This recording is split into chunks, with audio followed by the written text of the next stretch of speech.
Bueno, he puesto la grabación en marcha.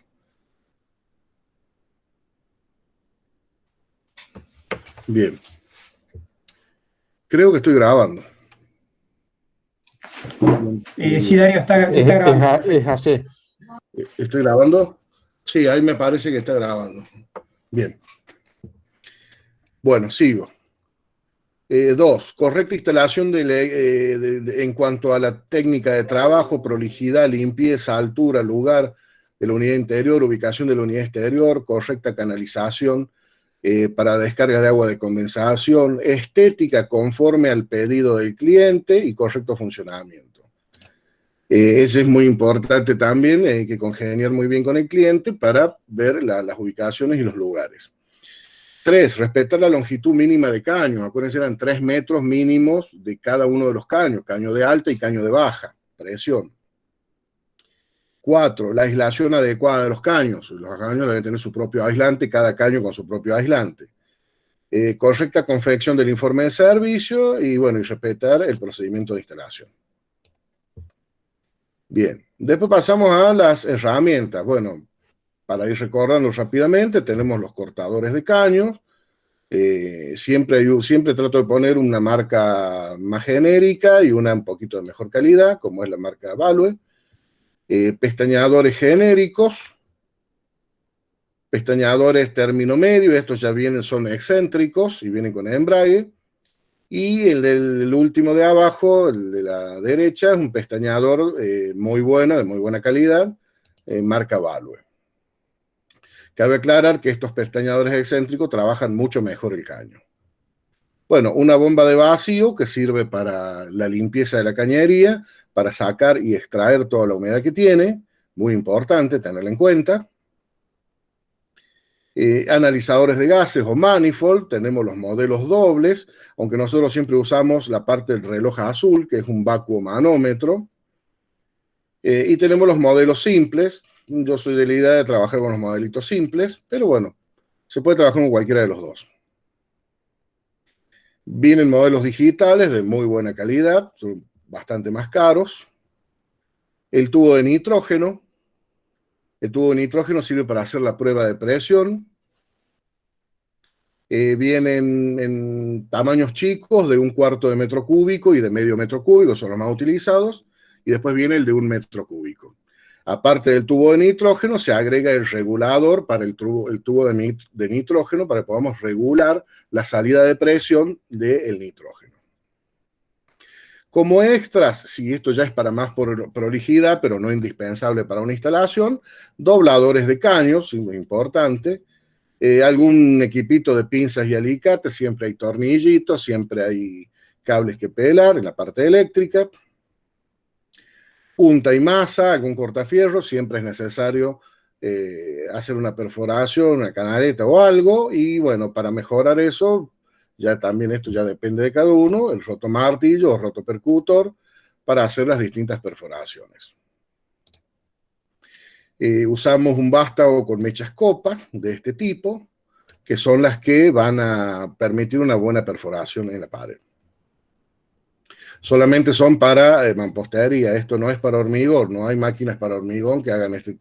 Bueno, sí hay, pero son muy grandes. Distintos tipos de mechas, si le quieren agregar, para la limpieza de los caños con un par de limas. Nosotros usamos dos limitas redondas de 3 y 6 milímetros y una lima plana para asentar el caño, pero cualquier elemento que ustedes pueden usar para la limpieza sirve. Y algunas pulseanas, llaves de tubo. Lo más común es usar un par de llaves de tipo inglesa o pulseanas, que con eso nos permite apretar la mayor cantidad de los tornillos. Cabe aclarar que una llavecita de tubo para pernos, para tornillos tipo tarugos que van en los tarugos de pared, también puede ser muy cómodo. Eso ya lo van viendo cada uno. Y después tenemos los refrigerantes. Nosotros usamos R410A, que viene en color rosado, y en color verde tenemos el R22 en sus distintas presentaciones y medidas. Con respecto al manifold que mostramos hace un ratito, acuérdense que tiene que ser uno para R22 y otro para R410, no se pueden mezclar.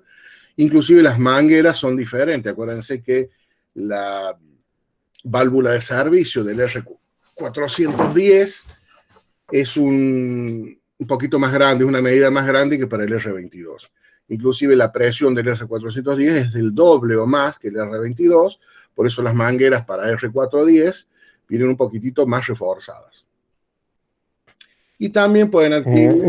Disculpe, sí. Acotando ahí, si llegásemos a pifiarle y meterle un 410 a un equipo F22, reventaríamos el compresor. Sí, probablemente. Y después tenemos las garrafas, no son descartables, son recargables, que vienen en 4 y 2 kilos para R22 o R410, que se pueden comprar en algunos locales comerciales. Esta les permite comprar gas suelto. Bueno, después tenemos todo lo que tiene que ver con el informe de servicio. Inclusive les dejé en el apunte una copia del informe de servicio para que puedan... que está aquí. Tiene que tener en lo posible el rótulo del encabezado de la cámara, donde van a tener que llenar el informe de servicio, como dice ahí, apellido y nombre, todo tal cual lo pide. Y bueno, y acá va el instalador y el número de matrícula. Abajo dice, instalador solicitado por. Si a usted los llamó el cliente, ponen el nombre del cliente, ponen entre paréntesis usuario, cliente. Si usted al instalador lo solicitó la empresa que vendió el equipo de aire acondicionado, por ejemplo, Easy vende equipos de aire acondicionado con kit de instalación y en algunos casos vende hasta la instalación. Entonces muchas veces en el verano la empresa Easy contrata instaladores independientes para que hagan esa instalación. En este caso, donde dicen instalador solicitado por, tendría que poner Easy o el nombre real que tenga la empresa. Y después indicar quién determinó capacidades del equipo. Bien, y pide el primero. Indicar quién determinó ubicación de la unidad exterior, instalador o usuario. Indicar quién determinó ubicación de la unidad interior, instalador o usuario. Indicar quién determinó ubicación de cañerías, instalador o usuario. En esos tres casos yo le informo al instalador cuál es la mejor ubicación y siempre marco usuario, pero siempre trato de que el usuario entienda cuál es la mejor ubicación.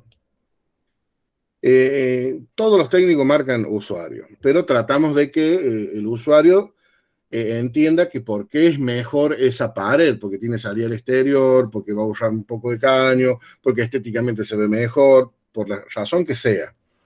Traten de siempre convencer al usuario, entonces esta parte marquen siempre usuario.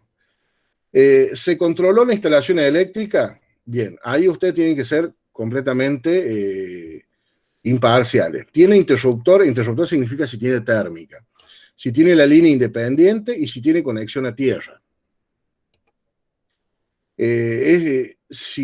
Lo más probable es que el cliente no tenga ninguna de esas cosas, entonces tendrán que marcar que no marcan nada, si marcan lo que tiene. Si tiene la térmica, marcan la térmica. Si tiene la línea independiente, marcan línea. Si tiene tierra, marca tierra. Si no tienen, no lo marcan. En eso hay que ser muy honesto en esa parte, porque de eso depende también la garantía. Pues si no, se comen una garantía ustedes. Se informó al cliente del alcance de la garantía en lo que concierne a. Ahí donde le explican a ustedes todo el tema de las garantías del equipo. Ubicación de los equipos, cómo manejar el control remoto. Eso significa que ustedes les tienen que explicar cuál es la mejor ubicación del equipo y las razones de por qué. Ahí ponen sí o no. Después, cómo manejar el control remoto. Recuerden que dijimos que le tienen que explicar el funcionamiento del control remoto al cliente. Defectos de instalación eléctrica que puede afectar al equipo.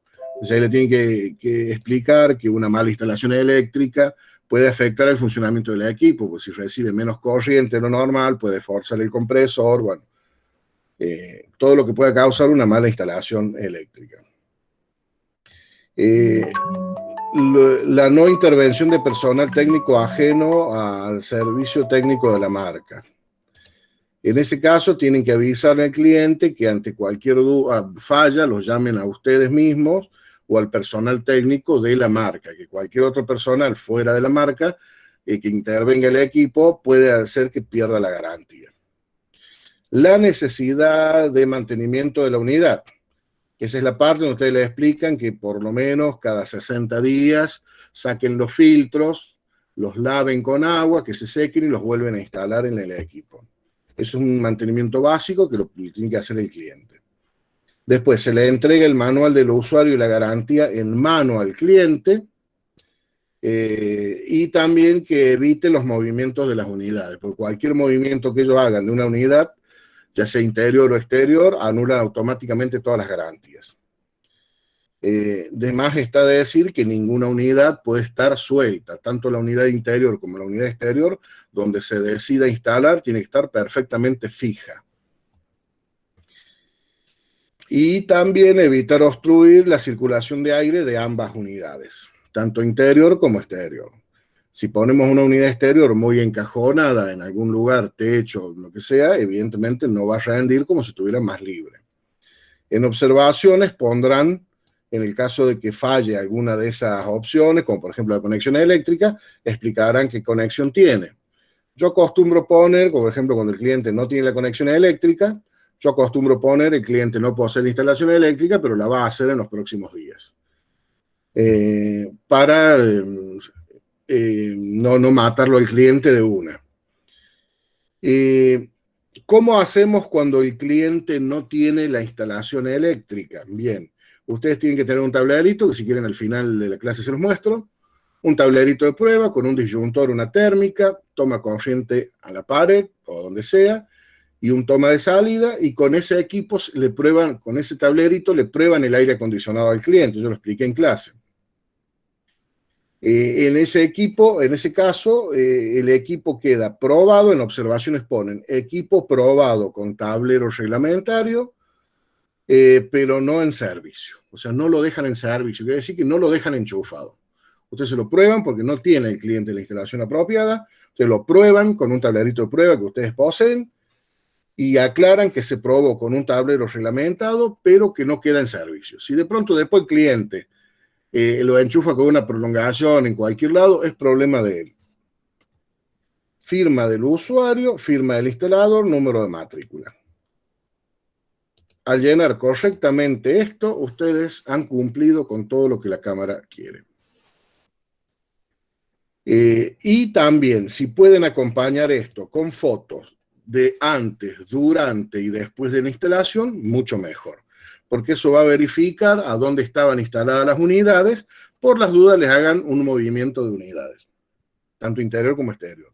Otra cosita, acuérdense que ha habido problemas con humedades, entonces si hay una mancha de humedad en la pared o está partido el revoque, en el lugar donde más o menos van a instalar las unidades, tanto interior como exterior, sáquenle una foto de antes, para que vean que antes de instalar la unidad ya estaba esa fisura, mancha de humedad o lo que sea, porque si no después te puede jugar en contra. Bueno, después pasamos a ver los distintos tipos de equipos. Tenemos los modelos compactos o de ventana, los split de muro, y los split son los más comunes, piso-techo, piso-cielo raso. Estos modelos más grandes pueden venir split de ducto, donde la unidad interior va embutida en un ducto en la pared, los split tipo cassette, que van en el centro del techo, eso obliga a tener cielo raso, sí o sí. Como en el caso del split de ducto, obliga a tener un ducto previamente instalado en la pared. Y el split de torre, que es para lugares muy reducidos, que son finitos y altos. Bueno, este apunte sigue mostrando más modelos de equipos, donde a su vez se le agrega los portátiles, que eso no tenemos nada que ver, eso no lleva instalación, pero vienen los multi-split, que últimamente se han empezado a usar, que serían una sola unidad exterior con varias unidades interiores. Estos generalmente se utilizan más en oficinas donde hay poco espacio y necesitamos 2 o 3 oficinas, y hay un solo balcón o un acceso al exterior muy, muy reducido, entonces tendríamos la opción de el multi-split. Bueno, y después las unidades de frío central, que ya son industriales, ya son de otro tipo. En cuanto a las capacidades, este curso los habilita aproximadamente para aire acondicionado de chicos, domiciliarios, hasta potencias que pueden variar desde los 11 a 15 kilovatios. Cabe aclarar que esos equipos de potencias más altas ya los instala la misma empresa que los vende, ya no se compran con facilidad en cualquier local comercial. Ya son bastante más caros. Y bueno, y a continuación las marcas más comunes. Bien, esta fue más o menos la primera clase. Sigamos con la segunda. En la segunda vimos los tipos de compresores. Arrancamos con el compresor, todos son compresores herméticos. Arrancamos viendo el compresor alternativo, que los primeros equipos y los más viejitos, principalmente los del tipo compacto, los de pared o los de ventana, venían con este tipo de compresor. Estos compresores utilizan un tipo de pistón con émbolos y, bueno, válvulas de admisión para su funcionamiento. Estos tienen un roce permanente, porque tienen los aros de pistón, tienen un roce permanente con la recámara, lo que implica un gasto excesivo de energía eléctrica. Pero bueno, originalmente venían de este modelo. Acá tenemos un corte de más o menos lo mismo. A continuación siguen los rotativos, que es lo que traen actualmente los equipos de aire acondicionado. Compresores herméticos rotativos, donde se puede ver la toma de descarga o la salida. Esta serie está relacionada con el caño de alta presión. La caja de conexión eléctrica siempre está del lado de arriba. Tenemos el filtro de secante o deshumidificador, que se encuentra al lado del compresor, siempre está conectado y todo junto. Y la toma o entrada, que es la succión, que está relacionada con el circuito de baja presión. Estos son los compresores que vienen actualmente. Estos funcionan a base de un anillo que trabaja en forma descentrada adentro de una recámara. Este tiene un cojinete con un muelle o resorte que trabaja en forma de pistón, y es el único roce que tiene el rotor con una parte metálica. Esta es la toma o succión. Entonces, cuando entra el refrigerante por ahí, al girar este rotor, digamos en este caso en sentido antihorario, va comprimiendo hacia la toma de descarga el refrigerante. Estos, al tener solamente roce en una pequeña porción del propulsor, hace que se requiera menos fuerza mecánica y más eficiencia en el funcionamiento. Una consulta en ese punto, sí. Darío. Los equipos más viejos pueden llegar a necesitar eventualmente un cambio de aceite, que si uno es corajudo, viendo unos cuantos videos de YouTube, lo puede llegar a hacer y usan aceite mineral, y los equipos más nuevos sugieren que, o sea, los 410, que se utilice aceite sintético. Claro. Para el 410 es POE el aceite que utiliza. Y para el R22 había varios, alquilbenceno, polialquilicol, eran distintos tipos de aceites minerales que se utilizaban. Hoy en día el aceite usado para el R410 es POE. Por lo general no lo pierde al aceite. Es muy raro que lo pierda. No, a ver, en mi vida de reparaciones, si he hecho un cambio de aceite, ha sido por abrirlo al compresor.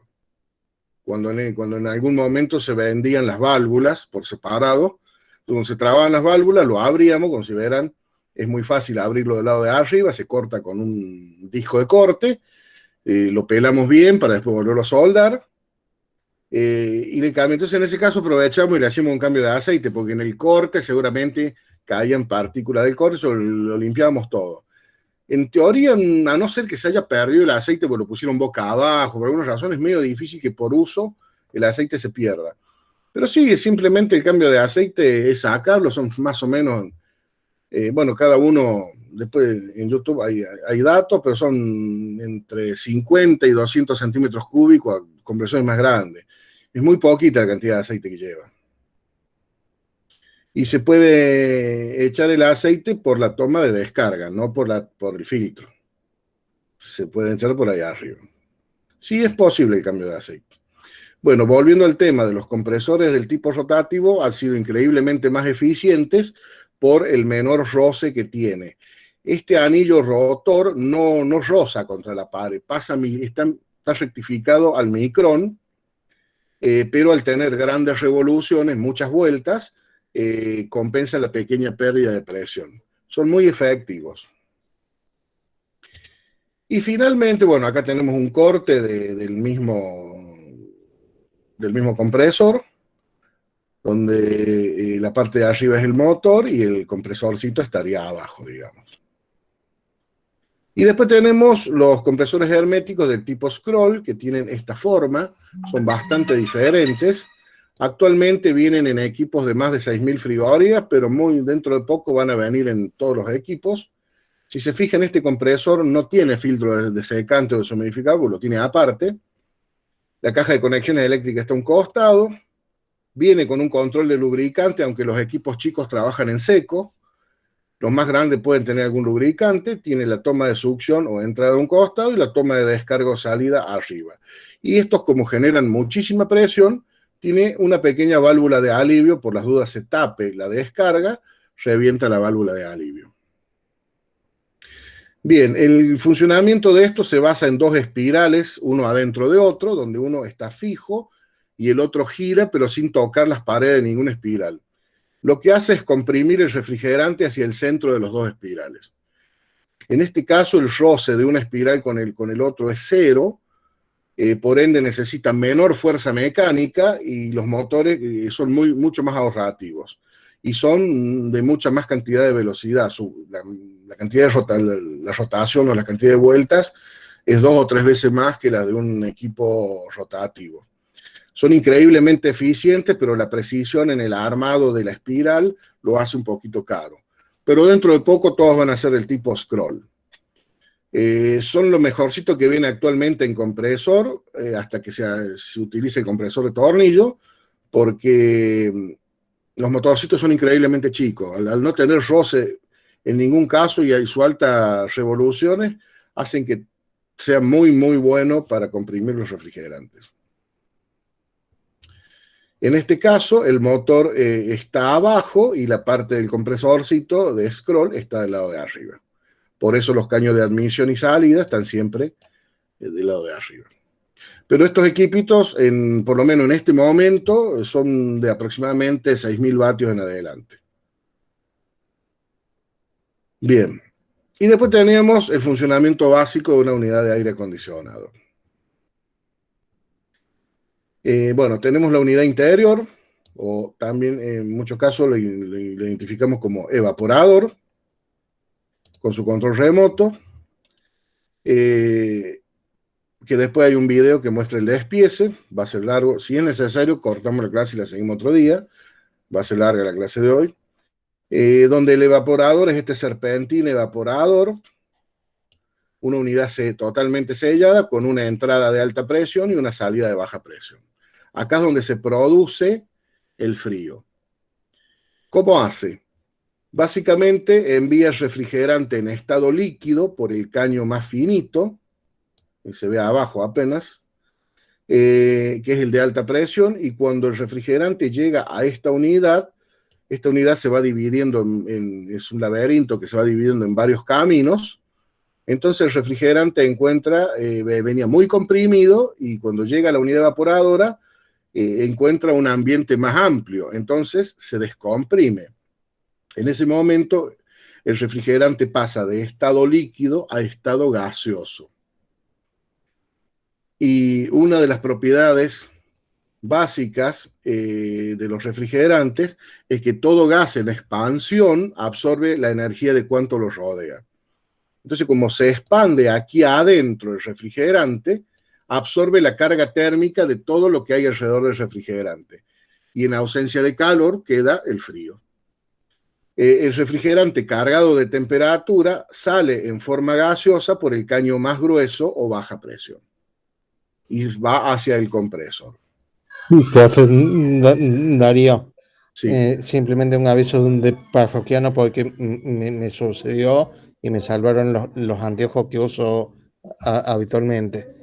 Cuando uno trabaja con gas, hay que tener en cuenta que la temperatura de ebullición de un F22 está en 23 grados bajo cero y de un 410 está en 40 grados bajo cero. O sea que una fuga de gas seguramente se va a ir a la cara y nos deja ciego. Sí. Al que use gas, que se ponga, por favor, gafas de protección plástica. No Le está va a de quemar más la piel, tener, pero no los ojos. sí, no está de más tener una protección extra en la cara. Inclusive, no solamente por ahí cuando estás trabajando con presión, si se te desconecta una manguera de algún conector, pega un chicotazo bastante fuerte y te puedes sacar un ojo. Pero por lo general no pasa, pero por las dudas no estaría de más una protección. Bien, las turbinitas o ventiladores van por adentro de la unidad evaporadora, lo que hacen que bombee, volvemos al primer dibujo, aire desde arriba, pasa por la unidad evaporadora y sale por el dispersor de aquí abajo. Y ya sale frío.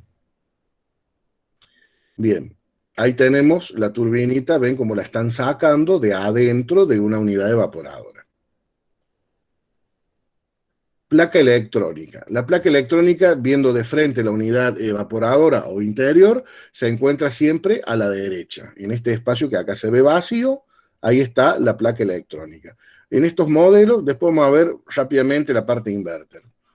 En este modelo acá se puede ver una placa electrónica de un equipo con sus conexiones para la unidad exterior. Esta placa gobierna todo el funcionamiento del equipo. Esto tiene sus dos sensores de temperatura, un sensor de evaporación y un sensor de temperatura ambiente. El sensor de temperatura ambiente iría siempre puesto en la parte de... Se ve generalmente cuando levantan la tapita, ahí nomás arriba del lado derecho tienen que ver el sensor de temperatura ambiente y el sensor de evaporación suele estar un poquito más metido adentro entre los cañitos del evaporador.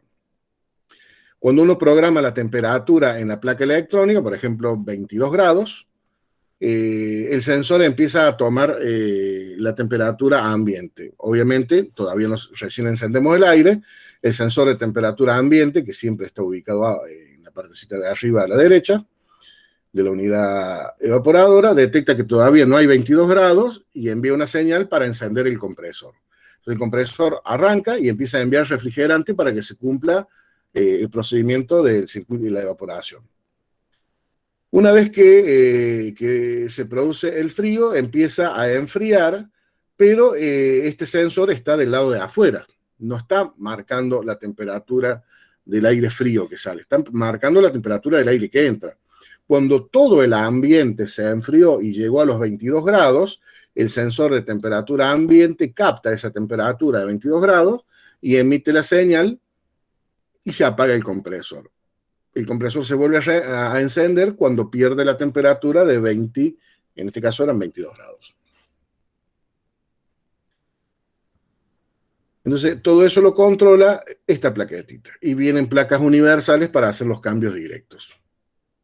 El control remoto. Están todas las funciones del equipo de aire acondicionado. Inclusive, los equipos modernos tienen estas rendijas, estos controles remotos, porque también tienen un sensor de temperatura ambiente. Y cada vez que le enviamos una orden al control remoto, por control remoto a la unidad de aire acondicionado, también le envía los datos de la temperatura ambiente. Eso mejora el funcionamiento del equipo de aire acondicionado. Si no lo tienen, no importa. Los modernos ya vienen, casi todos vienen con ese sistema. La unidad exterior está diseñada para estar en el lado de afuera, en la intemperie. Acá podemos ver básicamente cómo se vería del lado, bueno, siempre tenemos un lado por donde sale el aire caliente, que es esta cara, del lado que está el ventilador. En la partecita de atrás está todo el condensador y del lado derecho se podría ver el compresor con todos los elementos para que funcione. Y del costadito se accede al tablero de conexión y del costado derecho tenemos las válvulas de conexión, robinetes y válvulas de servicio. Esto está diseñado para estar en el exterior, no hace falta ponerle nada arriba. Aunque si está muy expuesto al sol, probablemente no rinda muy bien con el R410 y deberá ser necesario hacerle alguna sombrita. Bueno, acá tenemos básicamente un dibujito de un equipo funcional. Profe, perdón. Sí. Hay un detalle que nos dijo una vez con el tema del condensador, es que en lo posible tratemos de ponerlo de norte a sur, que no lo pongamos nunca ya sea del este o del oeste, porque si no va Lo que yo les dije es que esta parte de la salida de aire caliente hacia el oeste. Sí. Para que el sol del oeste, que es el más fuerte, esté de ese lado y no del lado del el serpentín condensador. Y para que los vientos, como en esta zona del país son de norte a sur, cuando vengan, se lleve, ya sea de norte o de sur, se lleven rápido el aire caliente que sale por ahí. Exactamente. Y si no, lo más, también una buena ubicación es en el piso. Mejor, sí, la mejor ubicación es el piso, siempre y cuando no moleste. Claro, por ahí puede haber niños en la casa que pueden meter el dedo y hay un ventilador, lo pueden lastimar, entonces por ahí tengan cuidado con eso. Sí, sí. Bien, tenemos la unidad, bueno, acá tenemos un modelito, un dibujito de cómo está instalado. Ven que entra el aire caliente por arriba, sale frío por abajo y ventila el calor al exterior, la unidad exterior. Fíjense que generalmente tenemos que instalar la unidad interior en algún lugar que esté, no haya nada al frente para que no obstruya la circulación de aire. Como también la unidad exterior o condensadora que mejore la distribución de aire y la ventilación de su propia unidad. Darío, una consulta. Sí. En un equipo en el que intervine y bueno, después se me quejaron, era un equipo de 4.500 categorías, pero para un ambiente grande es muy difícil que un equipo baje más de 10, 12 grados la temperatura. Sí. Hice una carga de gas y conseguía que me bajase 10 grados la temperatura interna, pero bueno, era un entre equipo 10 y 12 grados grande. es lo más que va a bajar la temperatura interna. Ningún equipo baja menos que eso. Porque el día que haya 30, 40 grados de calor, no, ni por casualidad van a lograr que adentro haga 22 grados. Con suerte. No hay manera. No, porque hace demasiado calor afuera. A lo mejor, si está muy bien tapado la unidad exterior, muy bien sombreada, bien fresca, y los caños bien cubiertos, puede llegar un poquito más abajo, pero es muy difícil. Bien, gracias. Bueno, todo este ciclo de trabajo está aquí explicado y está sintetizado en este dibujito que vamos a hacer. Ahí tenemos. Un poquito menos. Bien. Este dibujito son todas las partes sueltas. Tenemos la unidad condensadora, serpentín de la unidad exterior, el ventilador, que estaría acá al frente, el compresor, la salida de la unidad condensadora al capilar, las dos válvulas de conexión, el caño rojo es el caño de baja, el cañito azul el caño de alta, la conexión de baja y alta presión de la unidad evaporadora. Acá vemos una válvula de expansión que los equipos nuevos ya no la traen. Tenemos la evaporadora. Las más viejitas venían con un filtro incorporado, las más nuevas ya no los traen a los filtros, y su ventilador. Está aquí, bueno, no puedo señalar. Bien, entonces, ¿qué hace? A través de la válvula de alta presión, la unidad exterior envía el refrigerante líquido por el cañito azul, que es el más fino. Llega hasta la conexión de entrada de la unidad evaporadora, Si tiene válvula de expansión, pasa por la válvula de expansión, si no va directamente al condensador, al evaporador, y ahí se produce la evaporación. El aire a temperatura ambiente entra por arriba y sale frío por abajo. El refrigerante cargado de temperatura o de energía térmica sale por el caño más gruesito y viaja hasta la unidad exterior por ese caño grueso. Entra a través de la válvula de baja presión, que es donde tenemos la válvula de servicio, directamente al filtro deshumidificador. A partir de ahí, del filtro deshumidificador, entra el compresor y el compresor envía gas o refrigerante en estado gaseoso a la unidad condensadora, donde este ventilador lo ventila forzadamente y le extrae el exceso de calor. Cuando el refrigerante está libre del exceso de calor, puede ingresar a través de este pequeño filtro al capilar para que vuelva a ser líquido. A través del capilar se inyecta líquido a la válvula de alta presión. Y el ciclo se produce las veces que sea necesario hasta obtener una climatización apropiada del ambiente. Bueno, esta fue más o menos la clase número 2. Vamos con la 3. Sí, disculpa, te quería hacer una consulta. Vale. ¿Cómo anda, Darío? ¿Qué tal?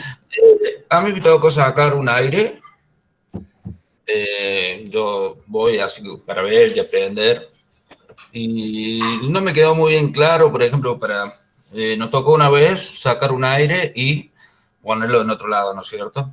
Cuando lo sacó al aire, se fue directamente a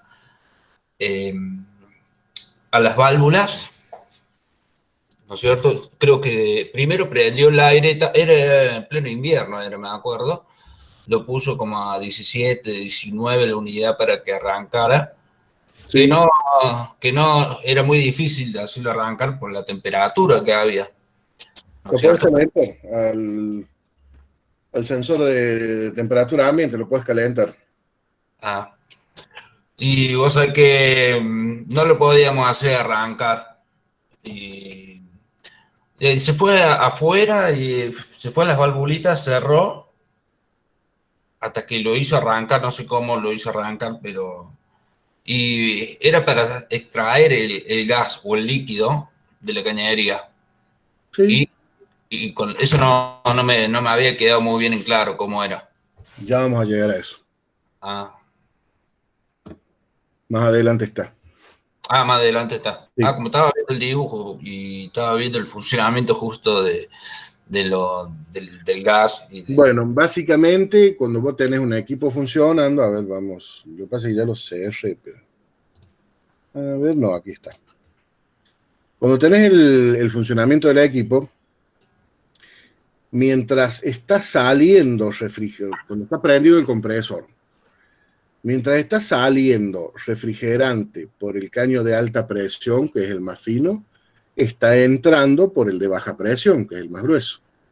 Entonces, para recuperar el refrigerante que está en el caño de alta presión, en la unidad evaporadora y en el caño de baja presión, ¿qué tendríamos que hacer?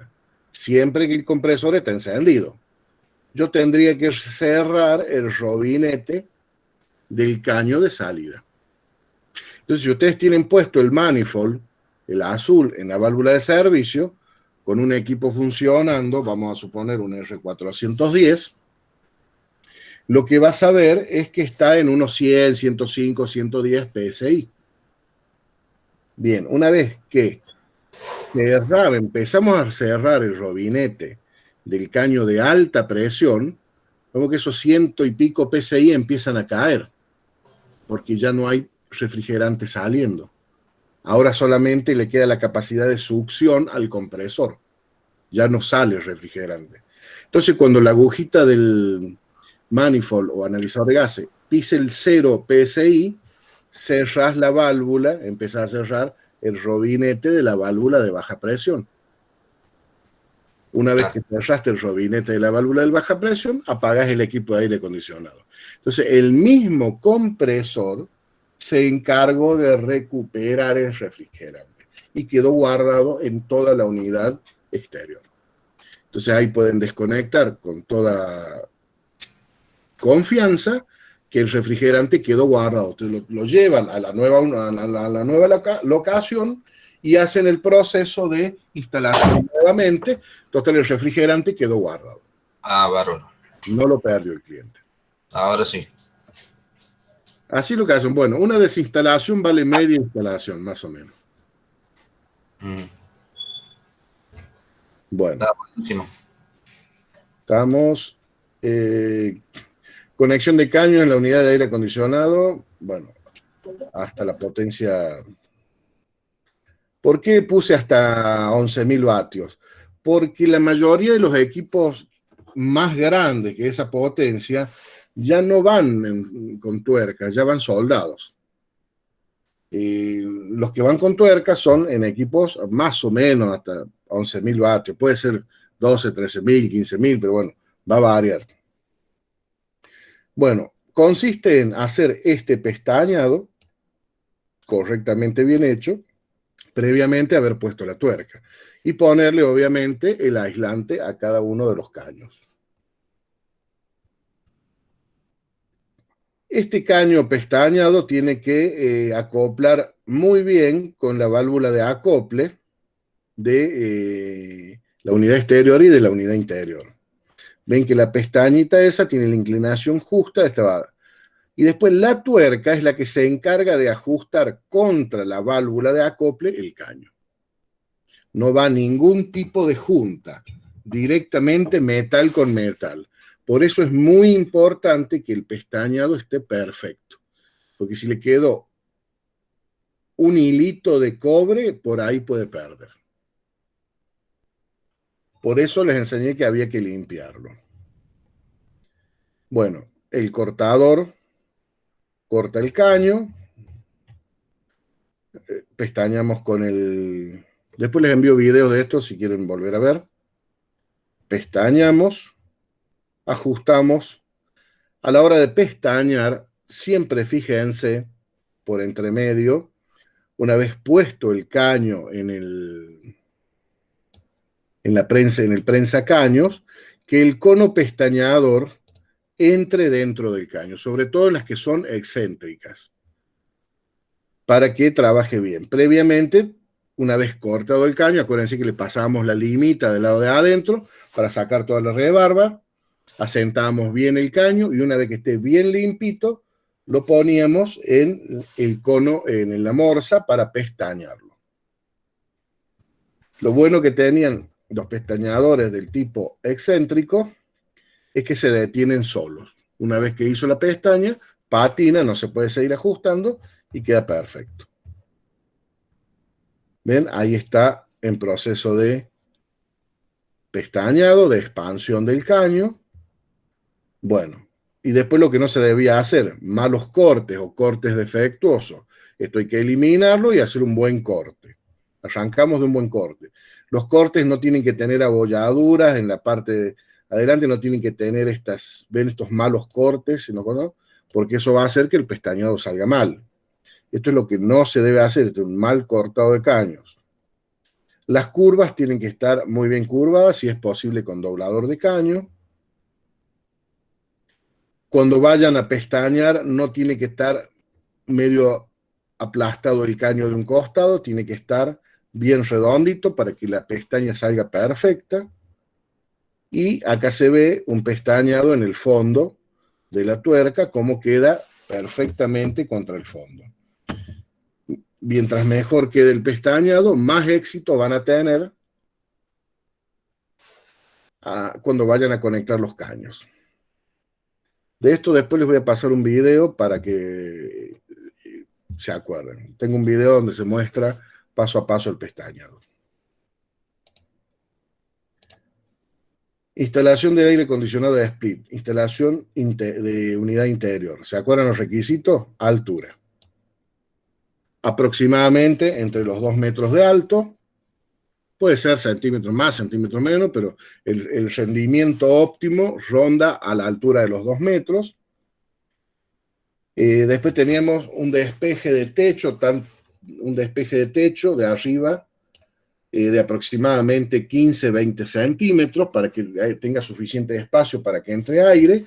y de los costados también de unos 15 o 10 centímetros. Si está muy pegado a la pared, no funciona muy bien. Pared lateral. La pared que vamos a elegir, es conveniente que la pared tenga salida al exterior para optimizar la instalación y estética. De no ser así, siempre podemos llevar los caños hasta el punto de salida con grampas o por adentro de algún tipo de cable canal. Acuérdense que generalmente a estos caños los acompaña también el caño de descarga de agua de condensación, lo que significa que si van a perforar una pared, tiene que tener inclinación hacia afuera, para abajo, para que favorezca la descarga de agua y tampoco ingrese agua de lluvia en el supuesto caso de que llueva. Y si van a llevar por adentro de algún cable canal o por grampas, también tienen que favorecer la descarga de agua, tienen que tener cierta inclinación para favorecer la descarga de agua, de condensación. Bien, si es posible la conexión eléctrica apropiada, bueno, eso es otra de las cosas que tiene que tener. Bueno, y en la descarga de agua es importante asegurar en todo momento la descarga efectiva de agua de condensación en la unidad interior. De ser necesario, prolongamos la manguera de descarga hasta algún resumidero o circuito para agua servida o de techo. En el caso de no poder en ningún caso poner una descarga apropiada de agua, tendrán que solicitarle al cliente que va a tener que comprar una bomba para aguas de condensación. Se venden en las casas del ramo de refrigeración. Son pequeñas bombitas que se colocan al lado con un cañito que puede subir al techo para sacar el agua de condensación. Después tenemos los 3 metros de cañería como mínimo. Hay que tener en cuenta. Y bueno, y después, obviamente, que no haya algo al frente que bloquee la libre circulación de aire de la unidad interior. Y tener en cuenta también algunas cosillas como sentido común, como por ejemplo alguna cunita de algún bebé, de algún niñito, que no le dé el aire frío de lleno, porque obviamente se va a enfermar. A lo mejor tratar de no ponerlo sobre algún tipo de calefacción, pues probablemente, obviamente que no va a funcionar el aire junto con la calefacción eléctrica, pero en invierno probablemente la calefacción eléctrica o la calefacción a gas o la que sea, pueda perjudicar el funcionamiento del aire acondicionado. Bien. Darío, sí. Disculpe. Algunas cosas que han ido surgiendo con el tiempo. Por ahí, así uno tenga 3 metros de caño, 3 metros 20, siempre el caño, cuando se va a acoplar los dos puntos, acoplar un punto es facilísimo, pero acoplar los dos puntos siempre va a parecer que falta caño, porque esa tensión es la tensión metal con metal. Lo que hay que asegurarse para un buen ensamblado es que los últimos 10 o 15 centímetros estén en línea recta para que justamente la tuerca sea la que hace presión. Usted corríjame, Darío. Es correcto. Inclusive fíjense que siempre en la unidad interior hay un caño más largo que otro. Siempre el caño de alta presión, un poquitito más largo, como 10 o 15 centímetros más largo que el de baja presión. Entonces ustedes cuando armen el paquetito de caños para conectar ahí, tienen que acordarse de respetar esa diferencia de distancia que hay. Eso se ha hecho para que las dos válvulas de conexión no queden a la misma altura. Bueno, acá en el dibujito tenemos aproximadamente una distancia apropiada para un buen funcionamiento. 15 centímetros o más hacia el techo, 12 centímetros más hacia los costados y mayor a 2 metros o 2 metros de altura. Esa sería una altura óptima. Por supuesto que habrá lugares donde no te da el techo para 2 metros, bueno, pondrá 1,80 m, pero es porque ya es muy bajo el techo. Pero bueno, más o menos, esta es una guía como para decir, es una buena altura. Profe, Sí. Lo molesto un segundo. Dale. En el caso que me toque un cliente que ya me ha tocado y no le alcanzó la plata para los 3 metros, ¿qué se hace con ese problema? ¿Se lo instalo? ¿No se lo instalo al aire? Porque la ordenanza dice 3 metros. Yo se lo instalo, pero lleno correctamente el informe de servicio donde explico que sí se le informó de todos los temas de la garantía, inclusive los 3 metros de caño, y en la columna de observaciones, como que el cliente me pidió instalarlo con esa cantidad de caño. Ah, listo, perfecto. Está bueno entonces.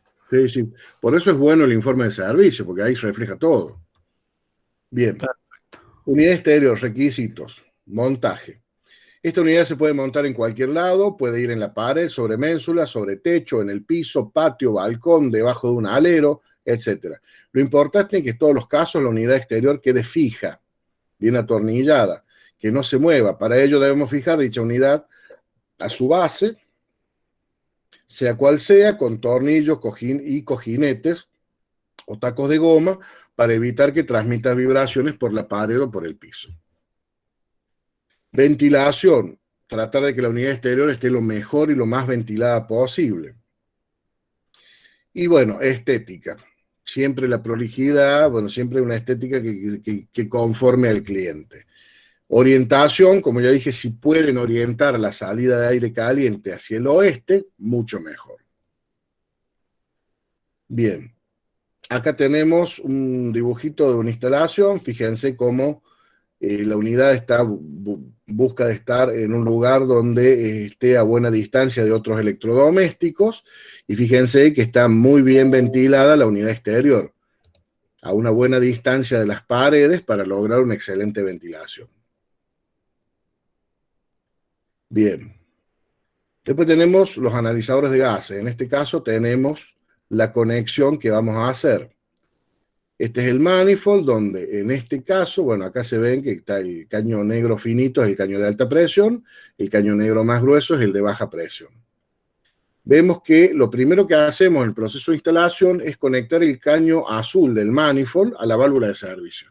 Es lo primero que conecto y lo último que voy a desconectar. Lo conecto y ahí queda. El resto lo voy a hacer con la manguera amarilla y abriendo y cerrando el paso del manifold. La manguera amarilla primero irá al tubo de nitrógeno para hacer la prueba de presión y después irá a la bomba de vacío para hacer la limpieza de la cañería. Y si después va a ser necesario una recarga, se conectará a la garrafa para hacer una recarga, en el caso de que sea necesario. Paso a paso. Bueno, la instalación. Acuérdense, ponemos la ménsula plana que soporta la unidad interior. Con respecto a si lleva inclinación o no, la mayoría de los equipos nuevos ya no llevan inclinación, porque internamente ya viene con una inclinación interna para la descarga de agua de condensación. Pero algunos equipitos, cada tanto, aparecen que tiene que llevar cierta inclinación para uno de los dos costados. Lean el manualcito de cada aire. Por lo general va perfectamente horizontal. Marcamos los puntos donde vamos a poner los tornillos que van a sujetar esta unidad y también transportamos, ven, fíjense como dice acá, está la ménsula puesta de la parte de atrás, o sea, el soporte plano de la parte de atrás del aire acondicionado, donde yo marqué imaginariamente por dónde van a salir los caños refrigerantes. Esas medidas ven cómo las transporto a las medidas a la ménsula y una vez presentada la ménsula las transportan a la pared.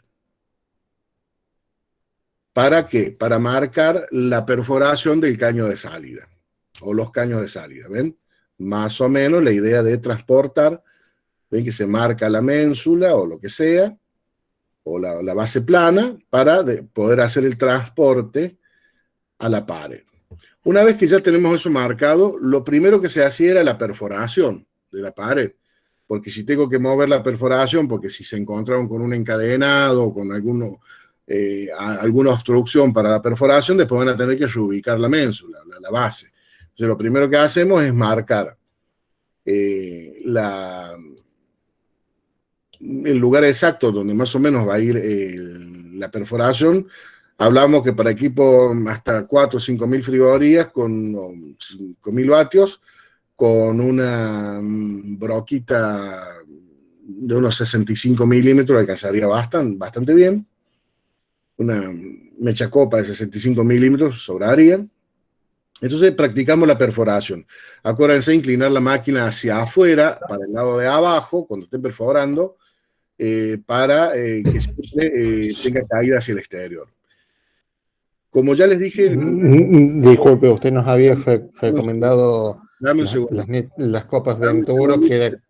Dame un segundito que termine de explicar. Y sí, cómo no. Dijimos que lo mejor para hacer esta perforación era primero hacer un pequeño huequito en el centro, como de 10 milímetros, pasante, para que ese huequito sirva de guía para después la mecha copa. Y que empiecen la perforación del lado de adentro y la terminen del lado de afuera para que no reviente la pared o el reboque a la hora en que salga la copa del lado de atrás. Bien, ¿cuál era tu pregunta, Juan? Sí, Darío, no me acordaba la parte esa de utilizar una broca pasante, porque dentro del montón de videos que he visto, bueno, el fotomartillo que me compré viene con el embrague, porque muchas veces sucede que uno puede tocar un caño o algo, y si no está sosteniendo bien el fotomartillo, vuela al diablo fotomartillo, sí, y uno encima con la escalera. Sí. Entonces no me acordaba de atravesar completamente la pared con una broca. Claro, fíjate más o menos de qué tamaño es la mechita guía, que suele ser de 8 milímetros, la mechita guía del rotomartillo, de la mecha copa, que va en el centro del vástago, y te compras una mecha pasante de ese tamaño. Y ahí vienen. Entonces, primero te hace un huequito pasante como para que te sirva de guía, y también vas tanteando la pared, también vas viendo qué tan dura va a ser la pared, o si te encontraste con un hormigón. Es decir, si ves que más o menos pasó bien la mechita guía, bueno, después perforas la pared. Ya después le pones la copa y perforas la pared. Bien. Bueno, una vez hecha la perforación, si quedó exactamente donde habíamos propuesto, perforamos la pared, por lo menos acuérdense que eran para tarugos de 8 milímetros, si es posible marca Fisher, que son los mejorcitos, mejor van a durar más tiempo. Para que tener una buena base que sujete. Yo generalmente con 4 de 8, 2 arriba y 2 abajo, me alcanza y sobra, pero bueno, siempre tengan en mente algunos más. O sea, perforación de 8 como mínimo para asegurarse que quede bien pegado a la pared, que no se salga. Tacos tarugos de 8 con tornillos para 8 milímetros. Si es necesario ponerle una arandela, pónganle una arandelita. Bueno, una vez puesto todo, se aseguran de las conexiones eléctricas, ya haberlas hechas previamente. En este caso es muy fácil. Tratamos de que salgan todos los caños, tanto la descarga de agua como los cables eléctricos, por el hueco previamente hecho, y ponemos la unidad sin encastrarla todavía, sin que quede encastrado al lado de abajo. Y del lado de afuera tenemos esto, donde vemos que salen los cañitos, alta y baja, con la manguerita de descarga y los cables eléctricos necesarios. Y seguimos la instalación desde el lado de afuera. Siempre tratemos de manchar lo menos posible la pared. Bueno, en la unidad exterior, una vez puesta, ya sea en el piso, en el techo, en ménsula, donde vaya a ser, con sus cojinetes o patitas de goma, bien sujeta, procedemos a hacer las conexiones de los caños. En el caso del ejemplo anterior, los 3 metros te van a sobrar, va a tener que hacer un rulito y dejarlo con grampitas omega o media omega puestas en la pared, porque tiene que ser 3 metros de caño. Hacemos las conexiones, tanto en las fichas de la unidad evaporadora como en las válvulas de la unidad condensadora. Conectamos el caño de alta y el caño de baja. Una vez todo conectado, procedemos a hacer la conexión eléctrica, que quede todo muy prolijo, muy bien. Ven la prolijidad de cable, de todo. Siempre buscando una muy buena prolijidad. Fíjense un detalle. que el protector térmico llegue prácticamente hasta la tuerca, que ven cómo está medio arrugadito, medio apretado, que llegue bien hasta la tuerca, no que quede este espacio libre, porque eso va a hacer que pierda rendimiento. El aislante tiene que llegar bien a la tuerca, que quede muy bien aislado el caño. Ahí se puede ver el robinete de baja presión, que es de alta presión, que es el caño más fino, y abajo está tapadito el robinete de baja presión, el caño grueso. Entonces, alta presión, el caño fino, baja presión, el cañito más grueso, y siempre en la válvula de baja presión tenemos la valvulita de servicio, que es donde vamos a poner la manguera azul. Prueba de presión. Acá tenemos la conexión hecha. A ver si vamos a achicar un poquito. Acá tenemos la prueba de presión. Mismo dibujo que vimos recién, solo que en este caso la manguerita amarilla conectada a la salida del tubo de nitrógeno. Entonces, ¿cómo hacemos acá? Acá acabamos de hacer todas las conexiones, tanto eléctricas como las cañerías. Abrimos el manifold para que el nitrógeno que va por la manguera amarilla salga por la manguera azul y entre a todo este circuito refrigerante a través, entre por los dos caños, alta y baja, y vaya a la unidad evaporadora. Entonces, abrimos del lado de arriba el tubo de nitrógeno. Acuérdense que el regulador de salida tiene que estar cerrado, cuando está flojo porque está cerrado. Uno de los dos relojitos, generalmente visto ahí de frente, el de la derecha, el de la izquierda nos va a marcar la presión del tubo, y el de la derecha nos va a marcar la presión de salida. Pero nosotros vamos a ver el relojito del manifold. Una vez que abrimos el tubo de nitrógeno, empezamos con el regulador en sentido horario, dándole presión de salida. Acuérdense, un R22 lo pueden probar con entre 200 y 250 PSI. Un R410 lo pueden probar hasta con 400 PSI. 450 si quieren. Yo no utilizo tanta presión. Al R22 entre 180 y 200 PSI de presión de nitrógeno está perfecto. Y un R410 llegando a 300, 310 PSI normalmente. Pero tengan en cuenta que 450 se tiene que bancar perfectamente. Entonces, una vez que llego a la presión que yo he determinado que me sirve para probar, cierro el manifold, el azul, lo pongo en la posición de close, de cerrado, y ya puedo abrir el regulador para que no haya más presión en la cañería.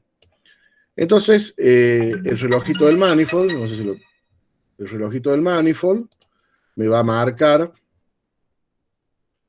la presión, por ejemplo, 200 PSI o 300 en el caso del 410, 350. Y ahí voy a tener que esperar un tiempito, por lo menos 10, 15 minutitos. Si la presión no cae, ¿qué significa? Que no hay pérdida. Ahora, si después de 15 minutos, en vez de 350 PSI, tengo 345, significa que perdí PSI, perdí presión. Entonces hay una pérdida. Lo más probable es que las pérdidas estén en alguna de las 4 uniones de cañería. ¿Eso con qué lo probamos? Muy fácil. Con una esponjita con detergente y agua, ponemos espumita en la unión y ahí probamos la pérdida. Cuando vemos que empieza a inflarse una burbujita es porque tenemos la pérdida ubicada. La mayoría de las veces, si el pestañado está bien hecho, es volver a ajustar un poquito más la unión. La mayoría de las veces. Por ejemplo, los otros días, no sé en qué grupo hablaban de que ya lo había pestañado 2 o 3 veces y seguía perdiendo presión. Y hay veces que las válvulas están un poquito deformadas y no hay forma. Suele pasar, pueden venir deformadas de fábrica. Yo muchas veces cuando me he entrado he tenido esos problemas, por ahí he cambiado la tuerca y me ha funcionado. A ver, preguntas. El tema de la matrícula, ¿cómo sería? Pues ya vamos a hablar de la matrícula un poquito cuando terminemos la clase. Consulta, Juan Ángel Filippi, ¿cuál es la consulta que tenés? Sí, al final no alcancé a comprar el tubo de nitrógeno. La prueba de estanquidad, ¿la podemos hacer con la bomba de vacío? No, no, es el tubo de nitrógeno. Sí o sí, el tubo de nitrógeno. Porque es la que sube la presión necesaria para probarlo. Bien, Eh, gracias. entonces, una vez que ya aseguramos de que no tenemos pérdida de nitrógeno, podemos desconectar la manguera del tubo de nitrógeno amarilla y abrimos lentamente la válvula del analizador de gases o del manifold para que salga, se descargue solo el nitrógeno. A ver, hay algunas preguntas por el chat. Uy, ¿cuántas hay? No, pues está... bueno, martes. ¿El profesor está grabando la clase? Sí.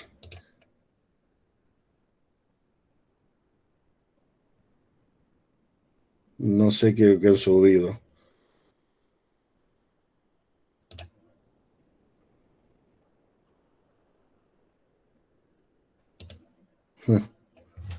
Ah, por el tema de la corta del compañero. No sé qué pasó ahí, pero ojalá se recupere bien.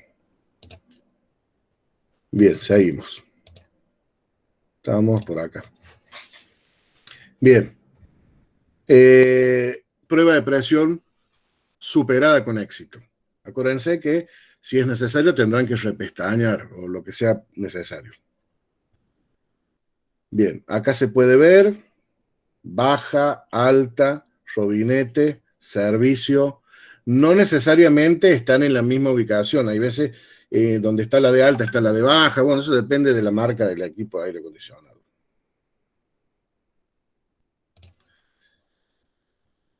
Todo el procedimiento está puesto. Acá tenemos el vacío. Fíjense que la conexión del manifold sigue siendo la misma. Lo único que aquí cambio acá, que en vez del tubo de nitrógeno tengo ahora la bomba de vacío. Bien. No tenemos tubo de nitrógeno para hacer la prueba de presión.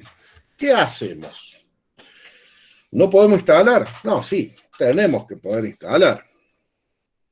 Vamos a usar, no es lo correcto, porque estaríamos usando refrigerante, pero se tendrán que hacer cargo de si hay mucha pérdida de refrigerante. No tengo no tengo tubo de nitrógeno. ¿Qué hago? Una vez conectados los caños, hago el vacío. En este punto conecto la bomba de vacío. Le doy unos 15 minutitos. Acuérdense, 15 minutos para un aire de promedio hasta 4.000 frigorías o cerca de los 4.000 vatios. Con una bombita de entre 70 a 80 litros por minuto. Si es más chica, si es la de 30 litros, le pueden dar unos 18 minutitos de vacío. Siempre con 3 metros de cañería. Si es de 120 litros o 130 litros, más o menos en esa potencia, y le podrán dar 12, 10 minutitos. Si es de 160 litros, con 8, 10 minutos estaría. Y si es de 200 litros por minuto, con 5 minutos de vacío, le sobra. Ahora, tengan en cuenta que una bomba que extrae más cantidad de litros es más pesada. Lo normal es llevar entre 70 y 120 litros, una bomba tipo promedio, pero si pueden comprar la de 30, son 2 o 3 minutos más de vacío, no pasa nada. La bomba no se va a romper. Entonces, le hacemos el vacío, van a ver que con el paso del manifold abierto, le va a hacer vacío a todo el circuito refrigerante. Van a ver que el vacuomanómetro azul va a 0 y de 0 a cerca de menos 27, menos 30 PSI. Hacen el vacío y antes de apagar la bomba, pasados los 15 minutitos, primero cerramos el manifold y apagamos la bomba. Entonces nos aseguramos de que el vacío quede atrapado entre la cañería azul y el circuito refrigerante. Bien. Vamos, el vacío quedó hecho. Bien. En este punto estamos listos para liberar el refrigerante. Acuérdense que les dije, ¿qué hacemos cuando no tenemos nitrógeno? No tenemos nitrógeno, le hacemos vacío directamente y procedemos a liberar el refrigerante. Hacemos la prueba de presión con el mismo refrigerante. Agarro, libero el refrigerante de la válvula de alta presión sin abrirla de baja y pruebo el vacío. Abro un poquito, veo que la presión suba, va a subir hasta 160, si es R410, no más de 180 psi seguramente, porque no está andando el compresor, y con esa presión harán la prueba.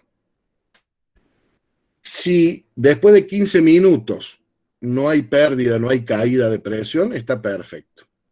Si hay pérdida, tendrán que reajustar hasta evitar que haya la pérdida. Ahora, si reajustando no hay pérdida, o sea, sigue la pérdida, quiero decir, van a tener que cerrar el robinete y descartar ese refrigerante. En ese caso, las pruebas de presión con refrigerante les va a salir caro porque lo están haciendo con refrigerante. Y ese refrigerante, si le entra aire, después no sirve. Entonces, lamentablemente, tendrán que descartar ese refrigerante.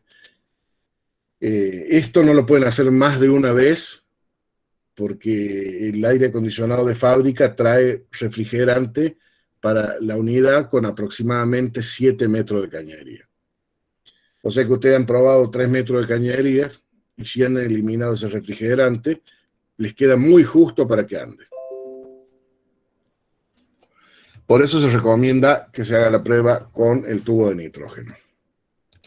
Yo diría que hagan un esfuerzo, cómprense el tubito de nitrógeno, porque a la larga, por cada prueba de refrigerante que ustedes hagan, son 1000 mangos. Que es lo que cuesta un tubito chico, 600. Y además el nitrógeno es económico, si se quiere. Medio metro cuesta 300 pesos. Qué increíble cómo subió. A principio de año costaba 30 pesos el cuarto de metro. Qué bárbaro. Sí, es más económico el nitrógeno. Por esas razones es preferible el nitrógeno. Bueno, control de presión. Después lo que vamos a hacer es, bueno, creo que acá estaba la tablita, sí. ¿Se acuerdan cómo funcionaba la tablita? Agarramos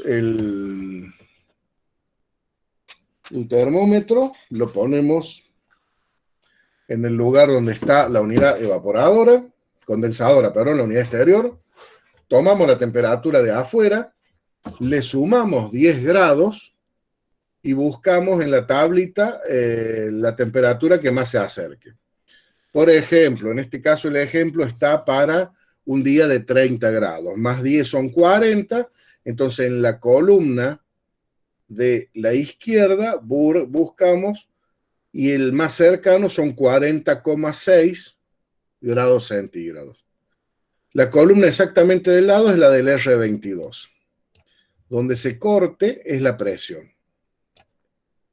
En el R22, esos 200, a ver, lo vamos a poner más grande. ¿Ven? 40,6 grados. Donde corte con la columna del R22 es la presión. Nos marca 210,8 psi. En el R22 se divide en 4, o sea que son 52, 53 psi que tienen que tener con el equipo funcionando. Para el 410A,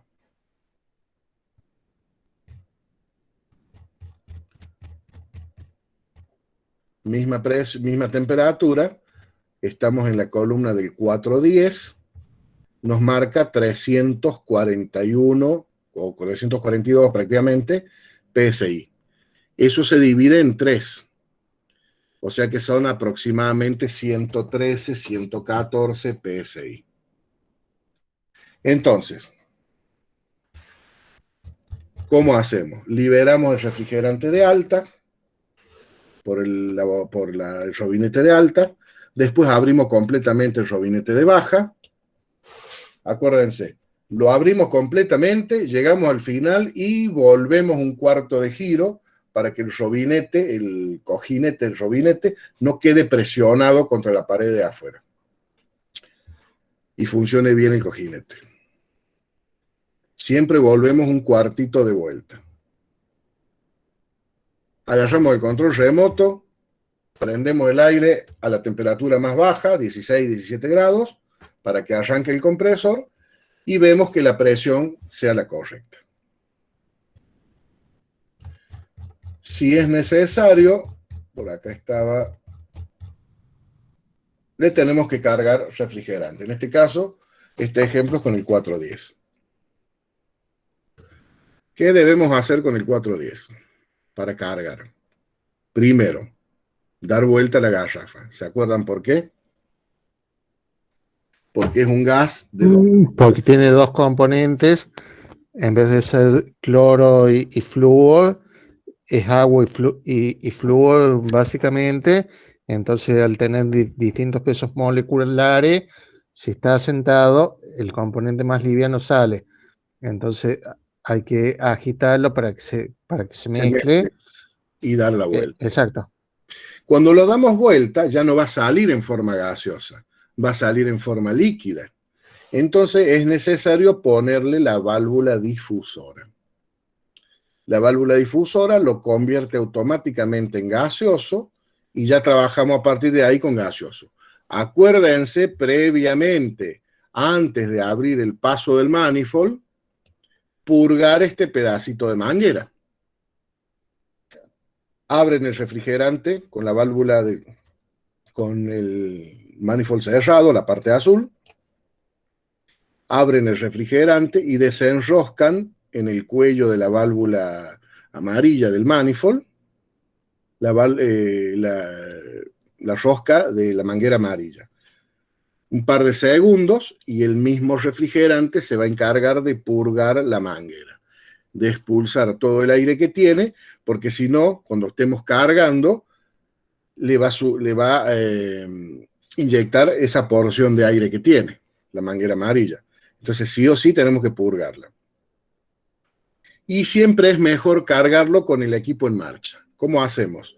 Una vez que purgamos la manguera, volvemos a ajustar bien la tuerca y abrimos el manifold 3, 4, 5 segundos y cerramos.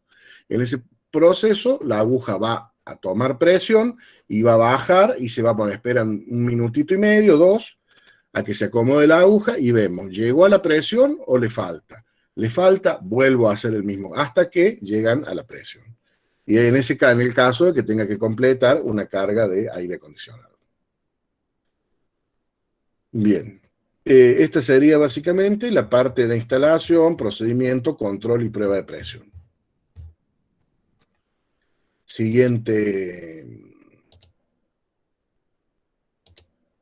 filmina. Limpieza de la unidad de aire acondicionado. Bueno, dijimos que siempre se ensucian las unidades de aire acondicionado. La que más se ensucia es la que está adentro. Bueno, para una limpieza dijimos que hay que desarmar una buena limpieza. Una limpieza como tiene que ser. Primero, hay que desarmarlo completo. Entonces, lo primero que hacemos, recuperamos el refrigerante. Este debe quedar guardado en el compresor de la unidad exterior. Como dijimos hace un rato. Con el compresor encendido, cierro el robinete de alta presión, le conecto el manifold primero, con el compresor prendido cierro el robinete de alta presión y espero que la presión del manifold se vaya a 0. Una vez que llega a 0, cierro el robinete de baja presión y apago el aire acondicionado. Entonces ahí me aseguré de recuperar el refrigerante. Segundo, desinstalamos todo teniendo la precaución de mover la cañería lo menos posible. Tercero, retiramos la unidad interior e inmediatamente tapamos los caños de la unidad interior con tapas apropiadas para que durante el traslado no le entre ninguna suciedad. Cuarto, retiramos la unidad interior y tapamos los caños que quedan en la pared con tapas también. Quinto, desarmamos ambas unidades con cuidado, lavamos preferentemente con agua y detergente, dejamos secar y volvemos a armar las unidades. Sexto, volvemos a instalar el equipo. El desarme de la unidad. El equipo hay que abrirlo completamente. Acuérdense, este equipito, este es el que tengo acá, con este filmé los videos. Le sacamos los filtritos, sacamos la tapa del aire acondicionado con mucho cuidadito. Fíjense para qué lado se destapa. Se sueltan los pernos de la bisagrita, traten de que no se rompa. Sacamos los filtros, acá ya le saqué la tapa. Sacamos los tornillitos, fíjense que las flechitas están apuntando hacia donde se encuentran los tornillos que sujetan la parte del frente. Arriba tiene unas trabitas. Destrabamos el frente, ven, ahí tiene un detalle de las trabitas. A ver, preguntas. Bueno, ahí en la última parte, cuando la instalación es en invierno, es cuando el equipo no arranca y tenemos que darle calor al sensor. Exactamente. Sí, le da un poquito de calor al sensor, lo pueden agarrar con la mano y calentarlo, lo pueden calentar con una pistolita de calor, un secador de pelo, o le acercan la llamita a un encendedor con mucho cuidado. Exactamente, para que arranque el compresor. Bueno, acá tenemos un detalle sobre las trabitas que hay en la parte de atrás, hay que destrabar, y sale para adelante la carcasa del frente. Acá podemos ver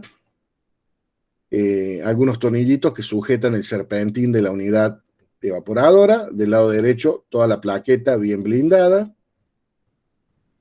Acá ya retiré la caja de la plaqueta. Se puede ver el motorcito de la unidad motriz del ventilador. Aquí ya retiramos la unidad evaporadora. Acuérdense que los caños que salen por el huequito hacia atrás, por esa rendija hacia atrás, están bien presionados. Tendrán que abrirlos un poquito para que puedan salir. Y ya queda todo esto. ¿Ven cómo está ahí? Eso hay que lavarlo. Detergente y agua y detergente. Acuérdense que todo esto lo lavan tapado, tiene que tener tapitas. Guárdense las tapitas de las instalaciones nuevas para poder tapar las unidades evaporadoras cuando las van a lavar, cosa que en el proceso de lavado no les entre agua adentro de la cañería. Acá tenemos el desarme de la unidad exterior. Esta no es tan complicada. Se empieza con sacar la tapa de arriba. Se sacan los tornillitos necesarios para sacar la tapa del costado, donde permite ver el ventilador con la parte interna. Yo muchas veces saco este ventilador y le pongo una bolsita al motorcito del ventilador y lo lavo con la manguera, si es posible con una hidro, pero con baja presión. Bueno, y después se vuelve a armar todo y se vuelve a conectar. Bueno, una vez todo esto lavado, se seca, se rearma y se lleva nuevamente a la casa. En eso consiste un servicio completo de limpieza.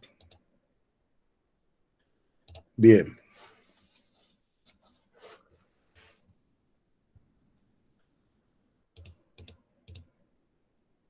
Vamos a ver un poquito los analizadores de gases. Acá tenemos una fotito con una buena definición para ver el manifold. Nosotros generalmente usamos la parte azul, que es la de baja presión. En este caso la amarilla, este es un manifold un poquito más completo porque tiene como dos válvulas de entrada, tiene dos válvulas de salida para la parte azul y dos válvulas de salida para la parte roja, aunque generalmente el costado de la parte roja no es una válvula de salida, en algunos casos lo trae, en otros no. Y tenemos la ventanita por donde podemos ver el paso del refrigerante. Bien. ¿Qué podemos ver acá? Bien. Manguera, flecha roja. La flecha roja nos está indicando para qué refrigerante sirve este manifold. En este caso, este manifold me sirve para 410 y para R22. Pero no puede ser usado al mismo tiempo para los dos. Una vez que lo utilice para uno, ya me queda inservible para el otro. En todo caso, tendrían que tener dos modelos, si quieren, iguales, y uno, escríbanle o pónganle un rótulo para R22 y el otro para 410. Otra cosa, la flecha amarilla muestra, es una tapita donde ustedes tienen un tornillito para el reajuste a cero de la agujita. En este caso está un poquito corrida, es cuestión de sacar la tapita, meter un destornillador y reajustar a cero. Generalmente todos los manifold tienen ese problemita que o se pasan o no llegan a cero, desde ahí los reajustan. La flecha azul nos está mostrando la máxima presión que puede censar este relojito y me dice un total de 500 psi. Acá me dice que es psi la unidad de medida y la flecha verde me está marcando los menos 30 psi porque es un vacuo manómetro. Marca presión positiva y marca hasta menos 30 psi de presión negativa. El analizador de gases para R22, en este caso son un poquito más baratos, por eso siempre digo, cómprense uno más baratito para R22 y uno mejorcito para 410, porque ya casi no hay muchos R22. Está explicado lo mismo de recién. Este tipo de relojito, la flecha roja nos marca para qué tipo de refrigerante es. Fíjense que te sirve para R22, para R12 y para R502. Si lo usamos para R22, ya no lo usamos para los otros. Tenemos el tornillito de regulación, el azul, la máxima presión que mide, en qué presión está midiendo, en PSI, y la flechita verde, los menos 30 PSI del vacuo manómetro. Y si se fijan, este relojito está bien a cero. En este caso no tiene una tapita, porque para acceder al relojito de regulación de la aguja, sacan toda la tapa de arriba que se sale a rosca. Bueno, la explicación de las otras conexiones. Generalmente estas son salidas auxiliares, las de los costados, en el caso de que tengan ese tipo de manifold. Tenemos la salida de baja, la salida de alta y las entradas. No hace falta que utilicen salidas auxiliares, se utiliza más en el taller que en el proceso de instalación. En el caso de estos modelitos más sencillos, bueno, y el 1 y el 2 son los reguladores del paso entre la entrada y la salida de alta y de baja. Acá lo tenemos a los costados. Salida de baja, entrada, salida de alta, no tiene más nada, y las dos reguladores que abren y cierran el paso entre la entrada y las respectivas salidas. Bien, conexiones eléctricas del aire acondicionado de split. Generalmente en esta zona es donde tenemos las conexiones eléctricas. Levantamos el manifold y vemos que tenemos, levantamos la tapa del aire acondicionado, la unidad interior, y vemos que ahí tenemos las conexiones. ¿Qué podemos ver en este dibujo? El primero tiene la N. Puede ser el neutro. Es el neutro, de hecho. Pegado al neutro siempre está el fase, el 2. Bien. Puede estar al revés. El 2 puede ser el neutro y el primero va a estar marcado con el 1. Puede ser el fase. Depende de la marca y modelo del aire. En este caso tiene 4 y 5. Porque este es un modelito R22 tipo frío-calor. El 4 enciende la válvula de 4 vías que pasa de frío a calor, y el 5 enciende el ventilador exterior. Y el último conector es la conexión a tierra. Yo siempre hago lo siguiente, sigo la normativa de electricidad. El marcado con la N le pongo el cable celeste. El marrón lo pongo en el fase, en este caso en el 2. Y para el 4 y el 5 utilizo un segundo cable más finito, que no requiere tanta potencia.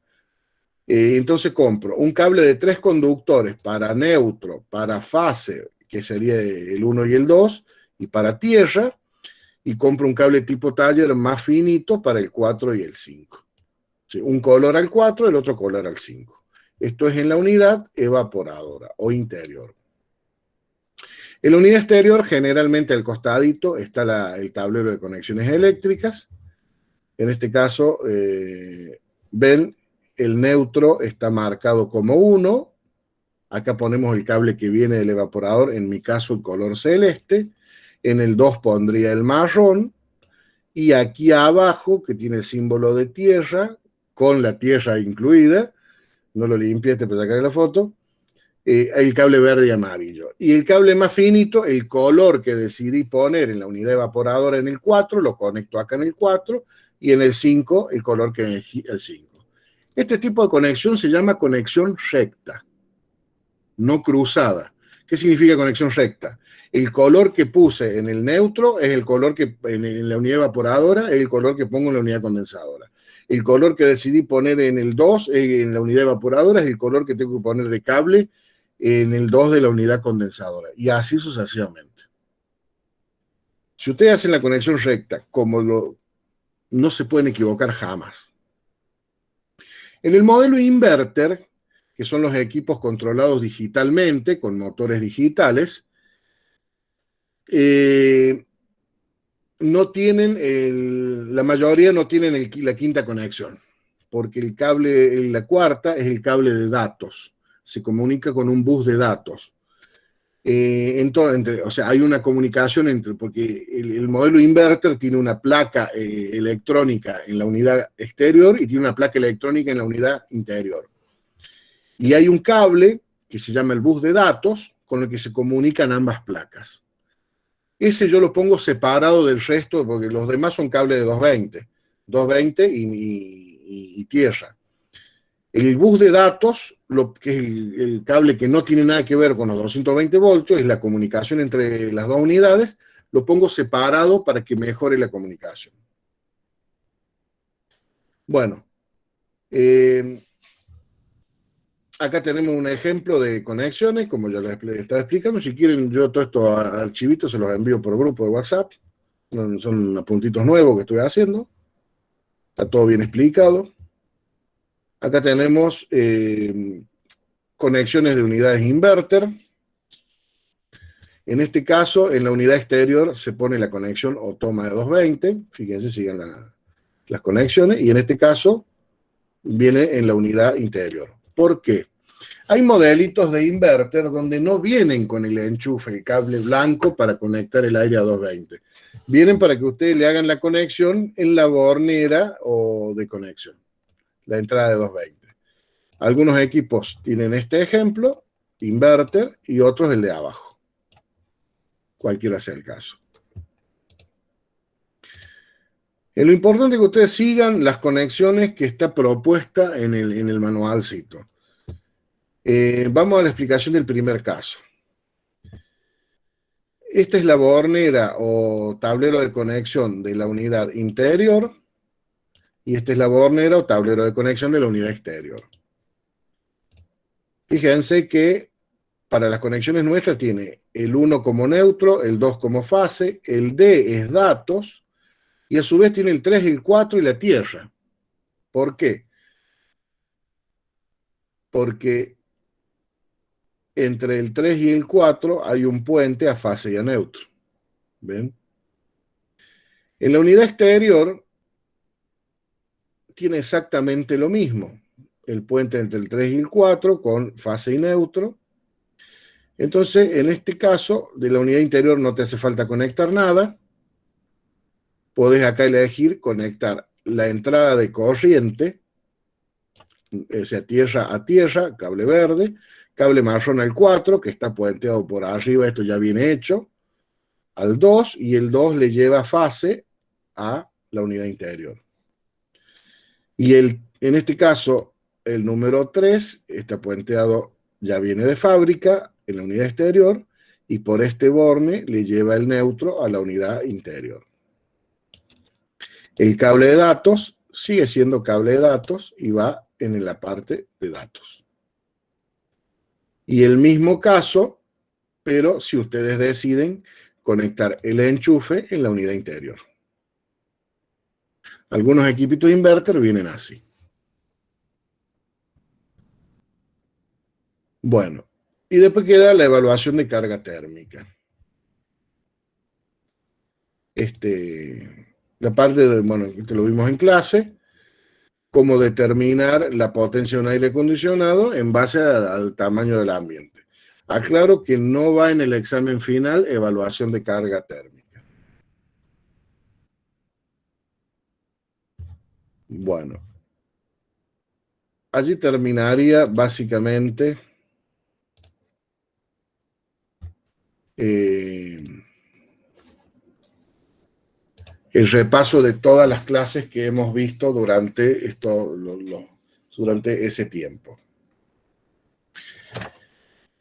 Ahora cuando termine la clase, yo les voy a enviar este material en PDF, que yo ya lo tengo hecho, al grupo de WhatsApp, el que lo quiera, a los grupos de WhatsApp, el que los quiera volver a ver, los puede volver a ver, los puede imprimir si quieren, y los links de los videos relacionados con cada apunte.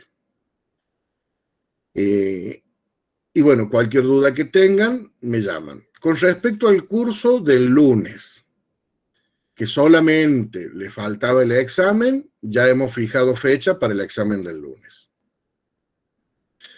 Para el curso del viernes, que le falta la clase 7, perdón, la práctica y evaluación de carga térmica, la vamos a hacer un sábado, fijamos fecha para, yo creo que ya les pasé una fecha, para el sábado, el primer sábado del mes que viene, donde vamos a empezar, vamos a ver hasta dónde llegamos. En todo caso, haremos la clase de evaluación de carga térmica, que es la que faltó, y la práctica de instalación, y fijaremos fecha para el examen. Y falta fijar la fecha para el curso del martes a la mañana, que ya lo vemos. Mañana vemos qué fecha puede ser. Bueno, este ha sido el repaso. Cualquier duda o pregunta que tengan, se pueden comunicar conmigo por los grupos de WhatsApp. Y en este momento también, si tienen dudas y preguntas por hacer. Darío, justo se me fue la señal Wi-Fi, no sé qué estaba mencionando. ¿Cómo? Discúlpame. No, que justo se me salió el Meet, porque bajó la señal Wi-Fi, Sí. entonces no sé qué estaban mencionando de las fechas y las clases. Que el grupo del lunes ya está fijada la fecha de examen, pues solamente le faltaba el examen. Hicimos la clase de rep, que es el lunes que viene. Horario y lunes ya está fija. Durante la semana van a recibir el protocolo y los requisitos y cómo entrar a clase. Protocolo y la documentación que tienen que llevar en caso de querer iniciar el trámite inmediatamente. Ya voy a los chats a leer las preguntas del chat. En el caso de los alumnos del día martes, quedaba la clase de práctica de poner en funcionamiento el equipo de aire y el examen final. En ese caso, vamos a fijar fecha durante la semana para pasarles. Ese día harán el examen y el práctico. Entonces no se dan problema, primero van a hacer el examen y después el tiempo que queda para que hagan el práctico. Vamos a buscar un horario que haya poca gente en la academia, así pueden trabajar tranquilos. Y para los del día viernes, ya fijamos una fecha para el primer sábado del mes que viene, donde quedaban 2 clases, más el examen, donde vamos a hacer la clase que faltó, 2 en 1 vamos a hacer, y la práctica, y el siguiente sábado haremos el examen. Disculpe, en caso de que no pudiese, de que no esté contemplado para los que somos del interior, le pediría que a mí me incluya un día sábado. Sí, no hay problema, si no podés venir el día de semana de examen, te comunicas conmigo y te venís el sábado que tomamos el examen, no te da problema. Para todos los que no puedan viajar. Y para el que sinceramente no pueda venir por bloqueo de ruta, estamos viendo con la dirección del cambio cómo tomar ese examen. Es por una cuestión más que de bloqueo de ruta, pues 2.000 pesos de combustible más estacionamiento. Bueno, Si vemos cómo hacemos, ya lo vamos a trabajar esta semana y les comunicamos. se agradece la atención. Bien, ya se va a comunicar la academia con los que sean, con los que quieran. Yo les voy a pasar el mensaje para que ustedes se anoten, me digan quiénes son y después se comunicará a la academia para solucionar el tema de ese viaje. Yo es algo que no puedo decidirlo yo, no me toca a mí decidirlo. Yo puedo dar todos los repasos que ustedes quieran y sepan que el tiempo mío también tiene un costo. Si bien puedo dar repasos, puedo consultar muchas preguntas, mi tiempo vale también. Como el de ustedes. Tomo muy en serio su tiempo y por ende quiero que tomen en serio el mío. No es lo mismo. Yo tengo que trabajar de otras cosas porque en este momento, como todos saben, hay poco trabajo, entonces yo durante la semana hago atención al cliente para un call center. Entonces durante la mañana a mí me cuesta mucho dar clase. De todas maneras puedo hacerme, o sea, no es que no me cuesta nada dar una clase de repaso. Me cuesta el tiempo y prepararla a la clase. Entonces, así como yo respeto todas las necesidades de ustedes, tengan presente que yo también tengo obstrucciones y cosas que hacer en mi vida para... No es que no quiera dar una clase, hay veces estaba impedido o por desconocimiento de algo no sabía, pero me calenté por averiguar cómo solucionar el tema y lo hice, que es grabar esta clase. Eso me acaba, me creo que voy a parar la grabación, supongo que detener grabación, listo. Me dice que la grabación se guardará en la cuenta de Google Drive, bien.